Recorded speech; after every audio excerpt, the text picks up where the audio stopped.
Hola a todos, mi nombre es Diana y les doy la bienvenida a Neuro para tu vida, el espacio en el que traemos los conocimientos de la neurociencia para solucionar los problemas de la vida cotidiana. El día de hoy vamos a hablar de la utilidad de terapia ocupacional para manejar la ansiedad. Acompáñenme.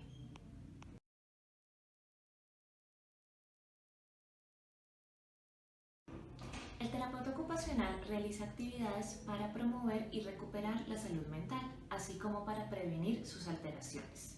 Desde el modelo de la neuroocupación, lo que hacemos es traer todo lo que sabemos de neurociencia para aplicarlo en nuestras actividades cotidianas.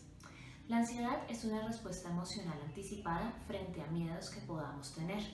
Todos podemos llegar a sufrir de ansiedad en algún momento de nuestras vidas. Sin embargo, cuando esta respuesta es muy exagerada y permanece durante mucho tiempo, puede indicar que estamos comenzando a sufrir un trastorno y que requerimos de ayuda especializada. Desde terapia ocupacional, lo que recomendamos es desarrollar habilidades de interacción y comunicación para poder manejar esta ansiedad. También debemos estar muy atentos a la afectación en las ocupaciones, ya sea de autocuidado, trabajo o estudio y de tiempo libre, que pueden llegar a alterarse debido a estos síntomas. Para desarrollar habilidades de comunicación e interacción en los niños más pequeños, recomendamos realizar juegos de rol, es decir, emplear elementos como los títeres o como juguetes que representen las actividades cotidianas de la casa, teniendo cuidado de no restringir estas actividades de acuerdo a los géneros. Además, podemos establecer espacios durante nuestra rutina familiar para que podamos conversar sobre los sucesos del día, permitiendo a los niños expresar sus emociones. Es muy importante que los adultos sean modelo en esta expresión de emociones. Para los adolescentes y adultos es muy recomendable que no descuidemos la participación en grupos de nuestro interés, ya sea a nivel deportivo, actividades como el dibujo o la lectura.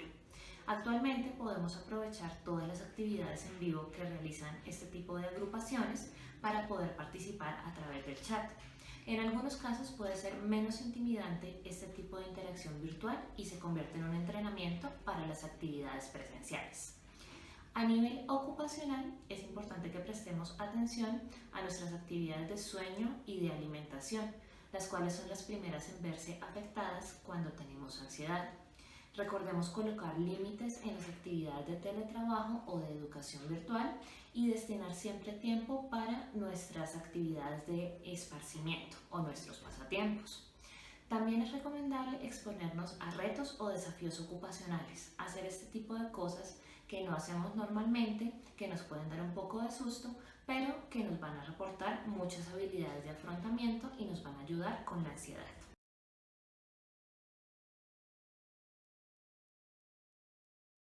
Hola, buenas noches a todos. Bienvenidos a Neuro para tu vida. Hoy es nuestro primer live en el cual vamos a hablar sobre ansiedad, que ha sido el tema del mes de enero. Bueno, entonces vamos a tener como 3 preguntas principales que nos van a servir de guía para poder hablar del tema. Entonces, nuestra primera pregunta es, ¿qué es la ansiedad? Vamos a hablar sobre la ansiedad en general, tratar de definirla. Vamos a tratar de diferenciar la ansiedad de otro tipo de condiciones. Y también vamos a tratar de hablar de algunas estrategias para manejar la ansiedad. Entonces, estamos muy pendientes de sus preguntas y de sus comentarios. Entonces, hablemos primero sobre qué es la ansiedad.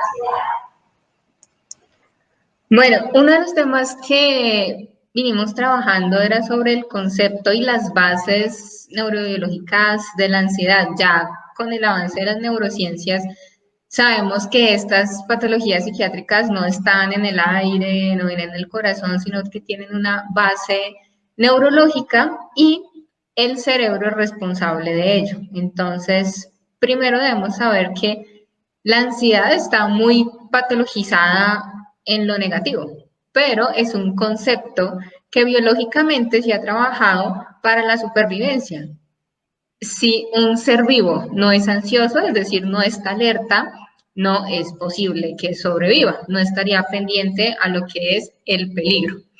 Entonces, hay muchas áreas relacionadas con la ansiedad, como se mostró en un video que tuvimos de Neuro en un Minuto. Primero tenemos que percibir el estímulo que se considera ansioso. Por ejemplo, un animal, una persona agresiva, un arma, entonces lo percibimos por nuestros sentidos, visual, auditivo, o incluso actualmente si nos insulta, si algo representa un peligro, entonces debemos activar nuestros sentidos. También Ok. vamos a analizar toda esta información, porque no solo es captarla, sino procesar que es realmente peligrosa. Porque si vemos un perro y lo vemos lindo, tierno, no vamos a reaccionar. A diferencia si vemos un perro que es grande y nos puede atacar. ¿Qué nos puedes Ok, comentar? entonces podríamos decir de alguna manera que la ansiedad es una respuesta natural del cuerpo, ¿cierto? Sí, sí, es una respuesta natural, es de supervivencia, en donde podemos evitarla, pelear o simplemente no responder evaluando que no hay peligro. Es algo que tenemos de forma natural, un mecanismo de supervivencia. Listo, entonces, en general, una de las primeras cosas de las que tenemos que hablar cuando hablamos de ansiedad es que la ansiedad y las emociones, como las vamos a ver el próximo mes, que ese va a ser nuestro tema para el próximo mes, pues es una respuesta que tenemos naturalmente y que tiene una función, que cumple una función en el organismo, como decía Susana. Nos permite responder y adaptarnos. Pero hay que diferenciarla de otras cosas, ¿cierto? Entonces, por ejemplo, ¿cómo podríamos hablar de qué es estrés y qué es ansiedad, por ejemplo? ¿Serán lo mismo? ¿Serán distintas? ¿Están vinculadas? ¿Cómo podríamos explicarlo, por ejemplo, desde el sistema nervioso? Porque ya al ser, ya ahí sería manejando los conceptos de patológico y normal, ya definiendo que la ansiedad es algo normal en términos de que es adaptativo, no nos causa daño, está innato en nuestro cuerpo, ya venimos programados para estas conductas que se denominan ansiedad, a diferencia del estrés, que ya sería un estado patológico. No estamos diseñados para estar estresados. Biológicamente, estar estresado es algo negativo para nuestro organismo e igualmente para el cerebro. Ya el estrés es un estado de ansiedad más sostenido, en donde es difícil volver a ese estado de normalidad, porque siempre tenemos unos picos de preocupación, otra vez, en un aspecto que nos pueda preocupar, pero lo normal sería que nos preocupáramos, pero volviéramos a estar tranquilos, no que tuviéramos ese aspecto sostenido. Y ese es uno de los conceptos que se puede asociar al estrés. María Cristina nos puede ampliar Entonces, ese concepto de estrés. claro que sí. Entonces, digamos que el estrés, como decía Susana, el estrés sostenido es un problema. Pero el estrés, así como la ansiedad, también es una respuesta normal de nuestro organismo. El estrés nos ayuda, como decía Susi, con el ejemplo del perro. Si yo tengo el perro al frente y veo al perro furioso, ladrando, con señales que me indican que me puede atacar, pues yo tengo que reaccionar. Entonces yo tengo que decir, no, algo puedo hacer. ¿Cuáles son mis opciones? Eso dispara en mí una respuesta de estrés que básicamente lo que está diciéndome es, oiga, hay alguna situación que me está poniendo en peligro. Entonces, ¿cómo hago yo para responder a esa situación? Entonces, tengo opciones. Tengo la opción de salir corriendo, por ejemplo. Tengo la opción de quedarme quieta, muy quieta y fingir que nada pasa. O tengo la opción de enfrentarme al perro, por ejemplo. Siguiendo con el ejemplo. Y normalmente si yo salgo corriendo y el perro no me persigue, pues listo, ya pasó. Yo salí de ahí, me relajé y ese estrés, esa respuesta que es normal, se da, pero luego tiene que volver a un nivel básico. El problema es cuando ese estrés es constante, es todo el tiempo. Entonces, el asunto es cuando hablamos de estrés y cuando hablamos de ansiedad. Cuando hablamos de estrés, esa respuesta fisiológica del organismo. El estrés no está por fuera de nosotros, el estrés está adentro.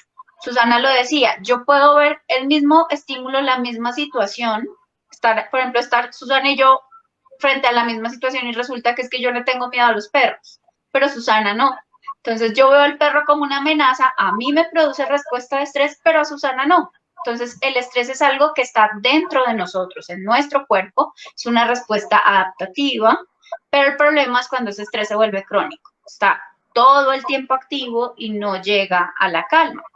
Eso va a facilitar que uno pueda generar después ansiedad. Entonces, Susi lo decía, la ansiedad nos permite responder, nos permite prepararnos. Por ejemplo, si yo tengo que presentar un examen en el colegio, entonces, claro, a mí me genera un poco de ansiedad porque yo estoy anticipando que hay una situación que me pone en riesgo, que me genera preocupación.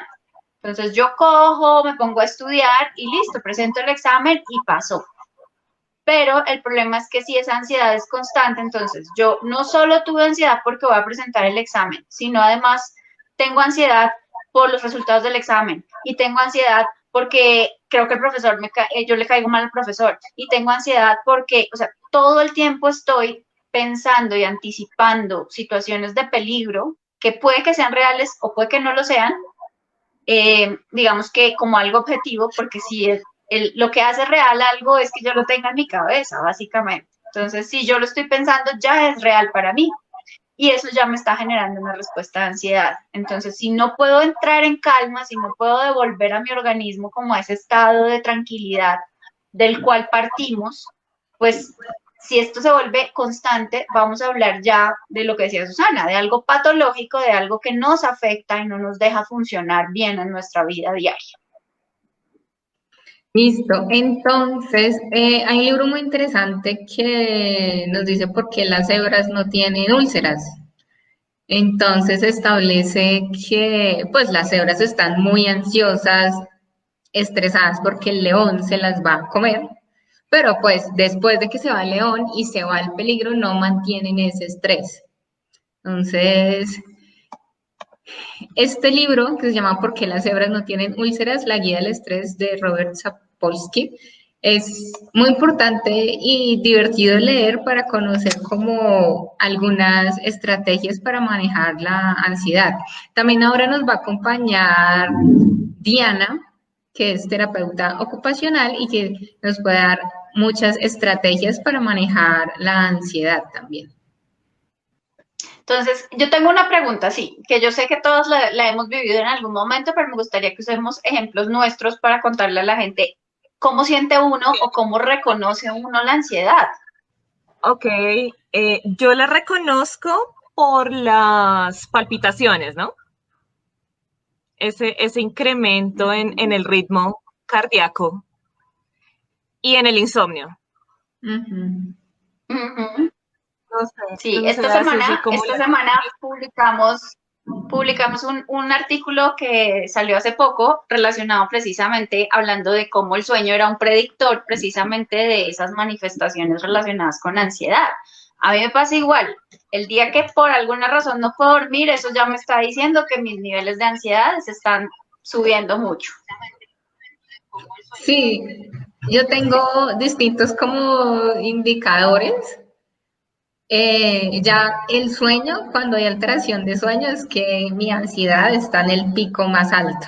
Pero antes de alteración de sueño, comienzo como a picar cosas, como a maní, no sé, lo que tenga y como a comer mucho, a tomar muchas cosas y como estar más inquieta. Esos son mis primeros indicadores de momento aquí pasa, no estoy ansiosa, estoy angustiada, pero ya cuando no puedo dormir es que ya la situación está muy grave, ya es preocupante. Claro, podríamos hablar como de tres niveles de reconocimiento de esas expresiones de ansiedad. Entonces podríamos hablar, por ejemplo, de lo que sentimos en el cuerpo, que es lo que llamamos nosotros lo fisiológico. Entonces, lo que decía Diana, las palpitaciones, cuando nos sudan las manos, por ejemplo, ese dolor en el pecho o en la boca del estómago que uno dice, pero ¿qué me pasa? Me está doliendo el estómago o tengo mucho dolor de cabeza o esa tensión que sentimos aquí en los hombros, como que decimos a veces el mico que tengo subido encima que no me deja. Nos ponemos pálidos o muy rojos a veces, por ejemplo. ¿Qué otros se les ocurren a ustedes ahorita? Sensación de hambre también puede ser. O al contrario, inapetencia o náuseas. Sí. Sí, como hay algo poco perceptible, que esas ya son respuestas fisiológicas, pero también son involuntarias e inconscientes. Una es, por ejemplo, la leve dilatación de la pupila se nos hace más grande y también que aumentamos la velocidad en respuesta. Eso es como cualquier cosa, estamos ese hiperalertamiento de que, ¿cómo? ¿Por qué? No, y respondo. Y a veces ni pienso y ya respondo. Eso es fisiológico, pero también es involuntario. Es más difícil de controlar. Esos síntomas, esas manifestaciones que tenemos, que las sentimos nosotros, a veces la gente no las puede ver y hay personas que son muy buenas disimulándolas además. Entonces, por ejemplo, en los niños es muy difícil darse cuenta a veces porque ellos tienen muchos comportamientos que no son iguales en los adultos. No sé ustedes qué han visto en los niños con los que hemos trabajado. La típica, ¿no? Los chiquitos que estudian para los exámenes y por la ansiedad llegan y se bloquean y se les olvida gran parte de lo que estudiaron. Sí.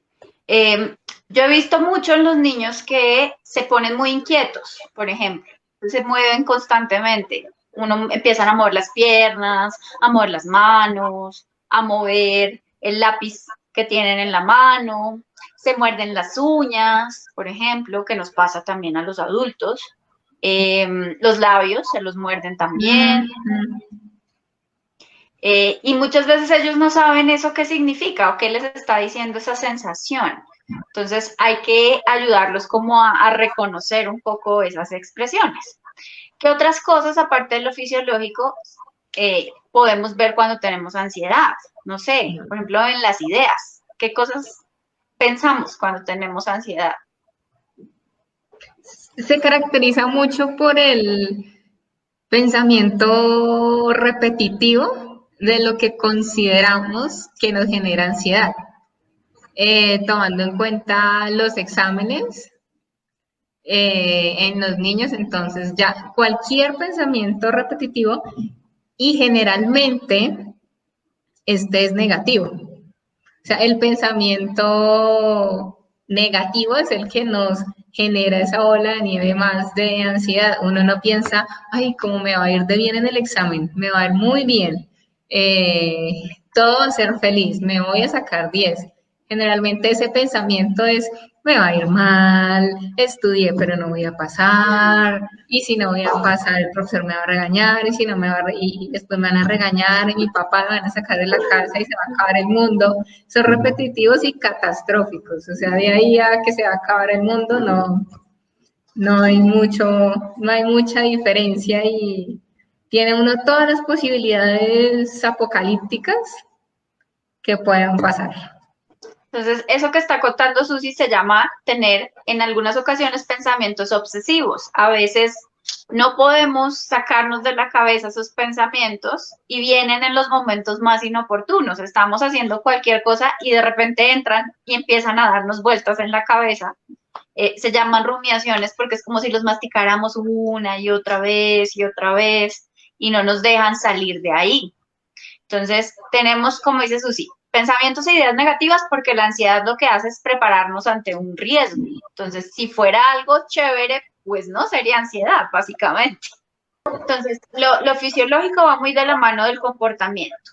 En la parte de ideas, pues tener esta visión negativa, pensar que las cosas siempre se salen de control, ese es un punto importante que va a ayudarnos mucho a manejarlo y es qué tanto control tenemos de las situaciones.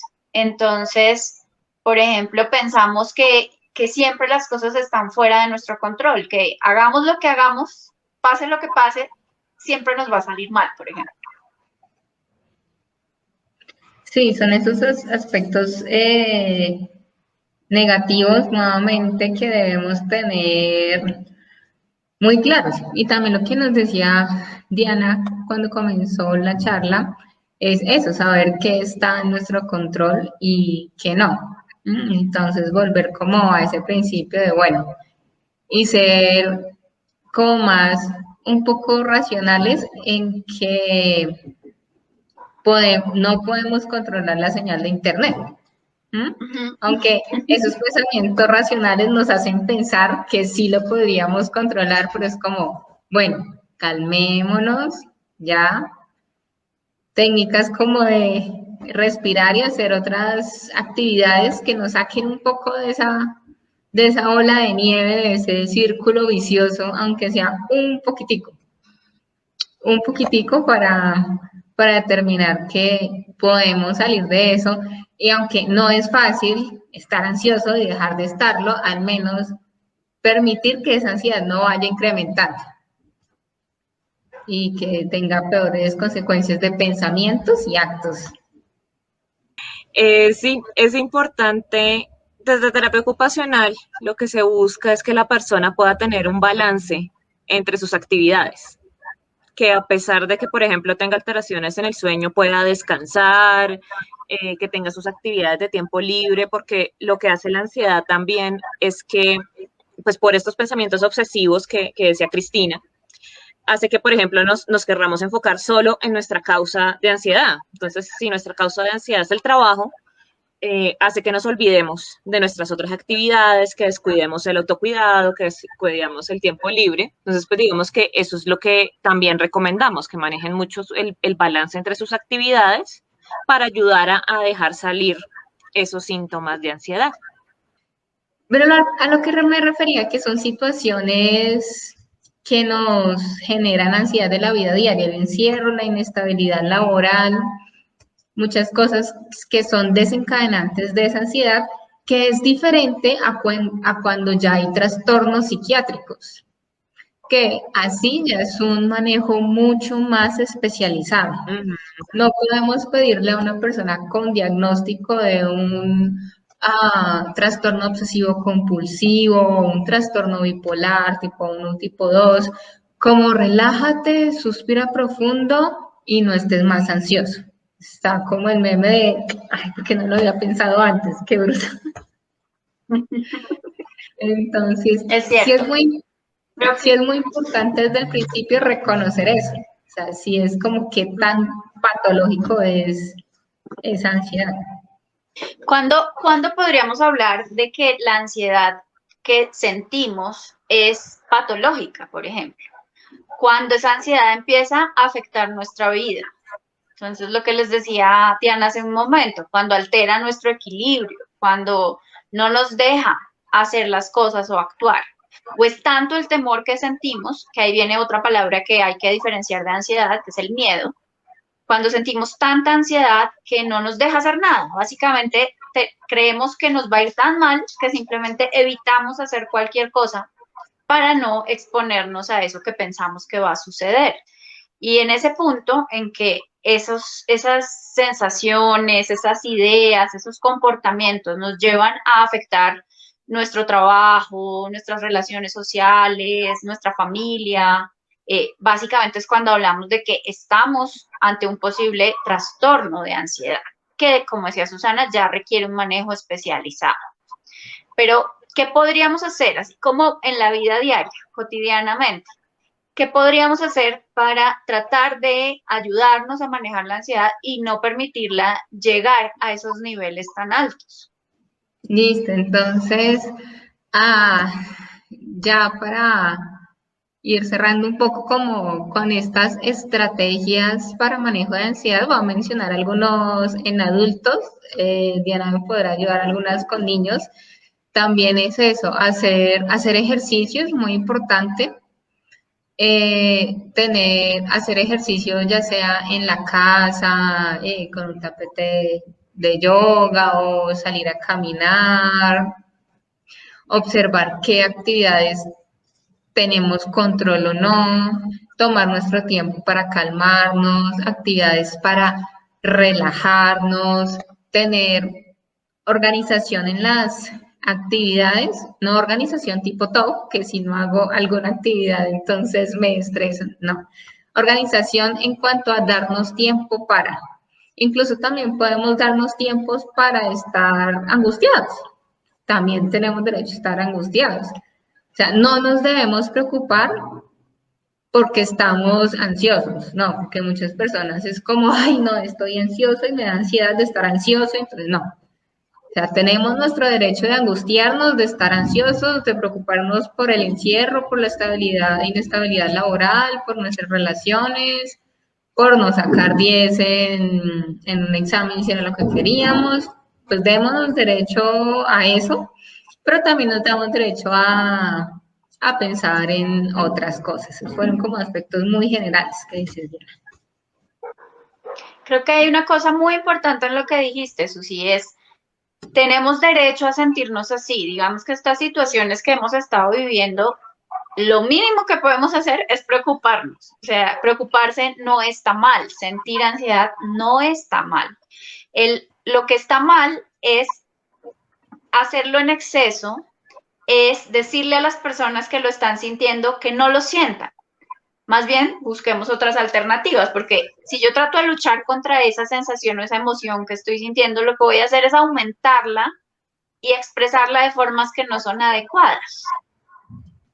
Digamos, en el caso de los niños, es muy importante precisamente esto, enseñarles y ayudarles para que puedan aprender a reconocer sus emociones y a expresarlas. ¿Cómo se expresan los niños? A través del juego, principalmente.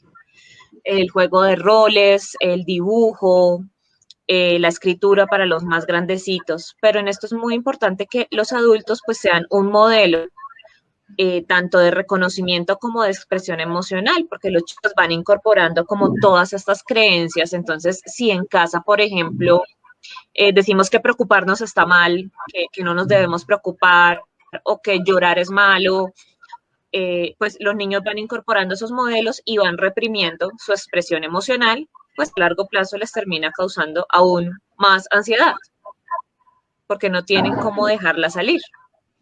Así es. Otras estrategias que podemos usar tienen que ver con estar en el momento presente. Entonces hay estrategias que se llaman, por ejemplo, de conciencia plena, estrategias de respiración. Como la ansiedad tiene un componente fisiológico tan importante, lo primero que debemos hacer es reconocerlo, reconocer esas sensaciones que tenemos en nuestro cuerpo, que son como las banderitas que se van abriendo para decirnos, oye, algo está pasando. Normalmente esas sensaciones nos avisan de cosas, entonces el sentir eso es una señal de alarma. Y al recibirla, al identificarla, pues va a ser mucho más fácil saber qué puedo hacer y qué no puedo hacer. Hablábamos de que sentimos que no tenemos control de las situaciones, entonces una estrategia es ver qué podemos hacer que nos ayude a saber hasta qué punto tengo control. Pero como decía Susi, hay cosas que uno no puede controlar. Yo no puedo controlar el clima, yo no puedo controlar el tráfico, yo no puedo controlar la pandemia.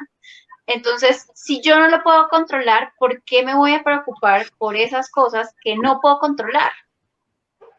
El asunto es que sí lo hago, es inevitable. Cuando tengo ansiedad, lo hago. Entonces, ¿cómo puedo manejarla?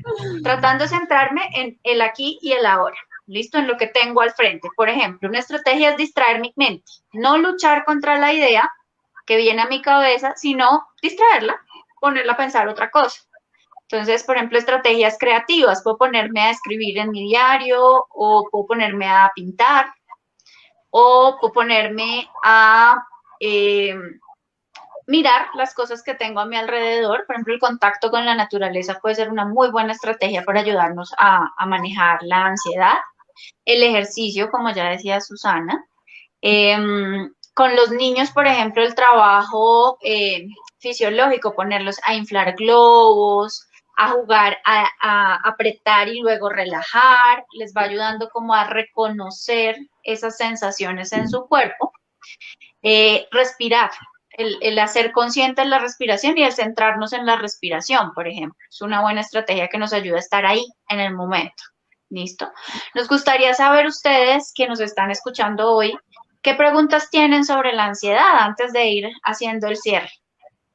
Entonces, Silvia Carolina nos dice que conectarnos con lo que nos da placer puede ser importante, es cierto. Entonces, buscar sensaciones opuestas a la ansiedad. Entonces, por ejemplo, la relajación. la música, el baile, estar con las personas que nos hacen sentir bien, nuestros amigos, nuestra familia, así sea por videollamada, porque pues ahora estamos en distanciamiento físico en muchas ocasiones.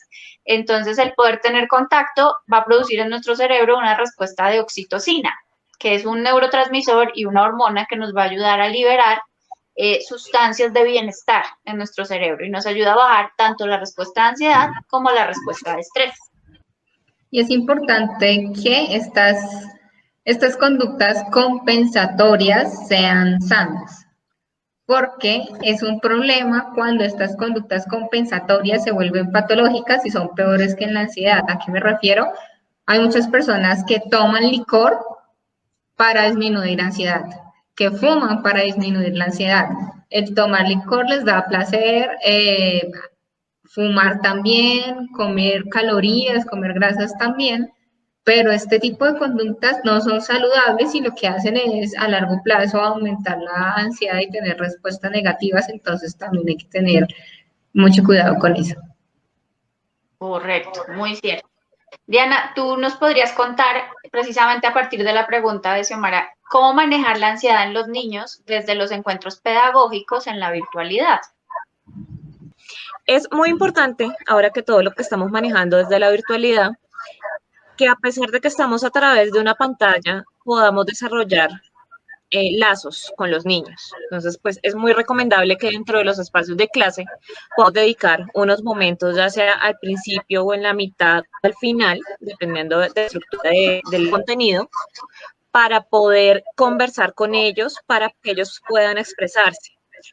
Digamos que cuando lo trabajábamos en la presencialidad, se hablaba mucho de la importancia de las pausas. En la virtualidad también aplica no tanto la pausa activa, no solamente la pausa activa, la pausa de movimiento, la pausa de descanso visual de la pantalla, sino la pausa emocional.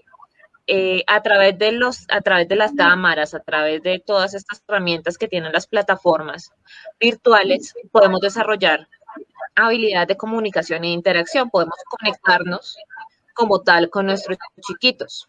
También con los papitos, porque los papitos que acompañan las clases virtuales.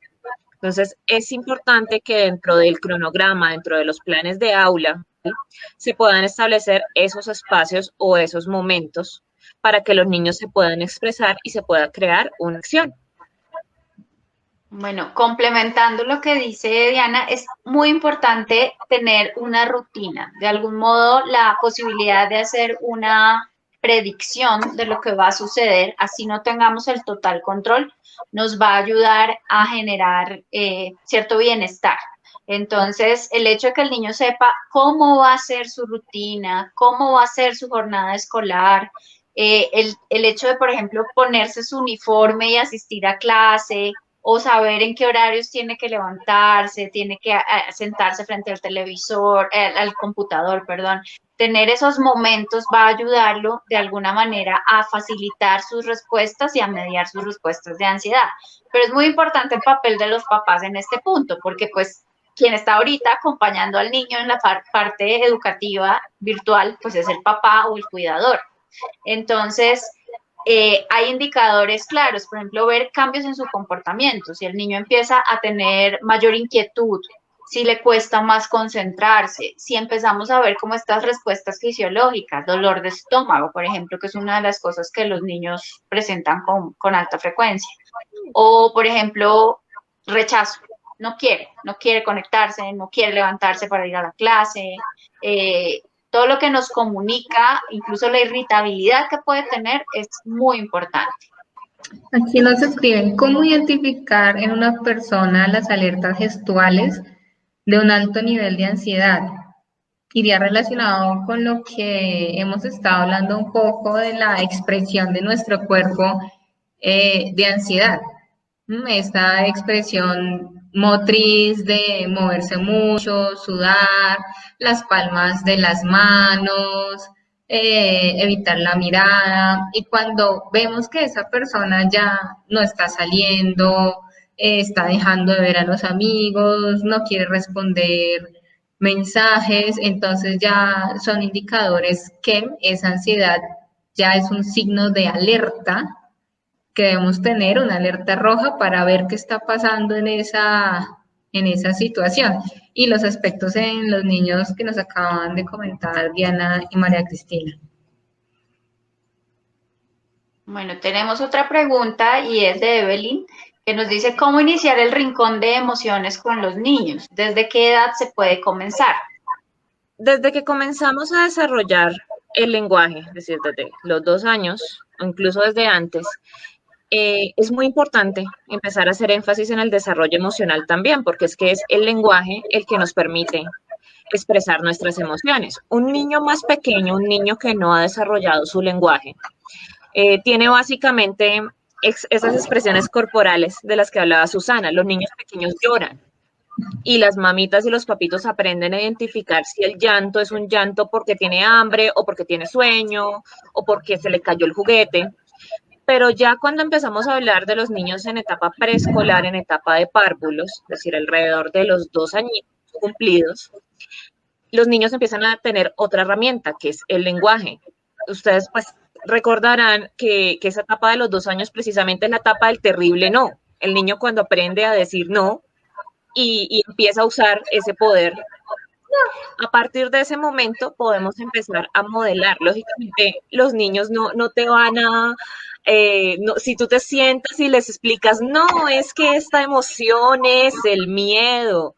No, ellos sí son mucho más corporales, entonces sí pueden empezar a darse cuenta que si te duele la pancita o mira, estás llorando porque estás triste. Entonces, desde que podamos empezar a estimular el lenguaje con ellos, es el momento perfecto para iniciar el rincón de emociones. Conforme se vayan haciendo más grandecitos, pues podemos empezar a desarrollar otras estrategias, por ejemplo, los cuentos. A través de la lectura de cuentos, ya sea pues verbal o la lectura de imágenes que hacen los más chiquitos, podemos empezar a enseñarles sobre esa misma emoción. No como desde la teoría o desde lo cognitivo como tal, sino desde el sentimiento del cuerpo, cómo se siente tu cuerpo cuando estás feliz, cómo te sientes cuando estás triste. Y por ejemplo, para ya los más grandecitos, los niños que tienen más o menos 5 o 6 añitos, yo recomiendo mucho que vean en familia, que conversemos en familia sobre la película Intensamente, que es pues una película animada, que los niños se pueden identificar fácilmente con los personajes. Y después de verla podemos empezar a utilizarlos para que ellos se puedan expresar. Entonces, complementando lo que dice Diana, en los más pequeños, primero es reconocer la emoción desde nosotros, como el adulto o el cuidador, reconocer su emoción y tratar de darle validez. Porque muchas veces lo que hacemos es castigar las emociones negativas, por ejemplo. Entonces, si el niño está triste o está llorando o está enojado, lo que hacemos es regañarlo y castigarlo. Entonces, lo primero que hay que hacer es reconocerle su emoción, darle validez, decirle está bien que estés enojado porque no conseguiste lo que querías o porque pasó esta situación. A veces son cosas que para nosotros no tienen mucho sentido, pero para ellos es súper importante, como, no sé, no había su plato favorito o no le dieron el juguete que quería o su amiguito ese día jugó con otro niño y no con él, no sé, lo que puede pasar. Entonces lo primero es reconocer y validar la emoción. En los más chiquitos, como decía Diana, desde lo sensoriomotor, o sea, desde su expresión física, de lo que está sintiendo en el cuerpo. Nosotros irle poniendo nombres y reconociendo esas emociones para que ellos vayan haciendo esa asociación y empiecen como a leer, a reconocer esas señales. Si bien tenemos sistemas muy básicos que están preparados para responder, pues hay que darles significado y sentido. Entonces eso lo hacemos a través de la interacción. Lo más importante va a ser cómo respondemos nosotros a las emociones de ellos y cómo expresamos nosotros nuestras emociones siendo los cuidadores de los niños, porque vamos a ser la guía para ellos. Entonces, si el niño me ve triste y yo lo que hago es limpiarme y decirle, no, yo no estoy llorando, yo no estoy triste, pues el niño no va a entender por qué veo unas señales, reconoce unas expresiones en mí, pero cuando me las pregunta, pues no tienen relación con lo que él cree que uno está sintiendo. Entonces, si yo estoy triste, pues le reconozco que sí, estoy triste. Los adultos también nos ponemos tristes. O si estoy enojada, ¿por qué estoy enojada? Entonces, explicarle y ayudarle a que él vaya generando estas relaciones, porque va a ser súper importante, por ejemplo, al reconocer las emociones en los otros. Entonces, para saber que mi mamá se está poniendo un poco enojada y yo más bien no sigo insistiendo porque va a llegar el punto en que de pronto me va a gritar. Entonces, más bien yo evito porque reconozco en ella estas señales, o en mi compañerito y sé que lo que le estoy diciendo de pronto no le agrada, entonces simplemente reconozco en él esta emoción y me retiro y vuelvo cuando esté más tranquilo, por ejemplo. Entonces, esa va a ser la clave y hay que trabajarla casi que desde los primeros momentos de vida. Listo, entonces esta sesión de hoy ha sido muy productiva, hemos resumido un poco lo que hemos visto en nuestros videos de INIS, desde las pautas, desde la actualización que tenemos de los artículos, desde bases neurológicas, estrategias y también pues agradecidos con todas las preguntas que nos han hecho, que pues eso hacen enriquecer más esta charla.